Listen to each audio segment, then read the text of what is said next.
এখন ব্যাচেলর লাইফে ফিরে গেলাম। গেছে কালাম খান দোস্ত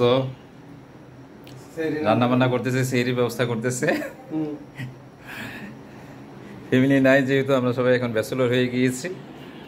আছে জাফর, অনেক দিন পরে আসলো। 3 বন্ধু এখন নামাজ শেষ করে সেহরির ব্যবস্থা করতেছি, হালকা টুকটাক খাওয়া দাওয়া চলতেছে।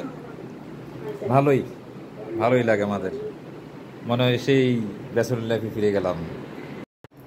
কামাল খানের আমরা মতামত একটু শুনি, কালাম খান কি বলে।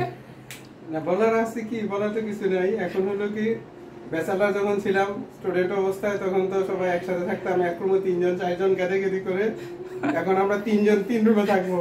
বিএপি রান্না বাড়া ওয়ান কাইন্ড অফ শেপের মধ্যে করতেছি, লুঙ্গি পরে।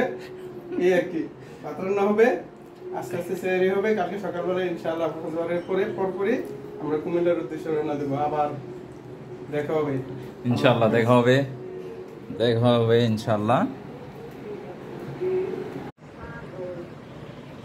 এখন স্পেশাল দাবা খেলা চলছে, কালাম খান ভার্সেস নেক্সট আমি আছি। আমার সাথে এই 2 জনের মধ্যে যে উইন হবে সে আমার সাথে খেলবে ইনশাআল্লাহ।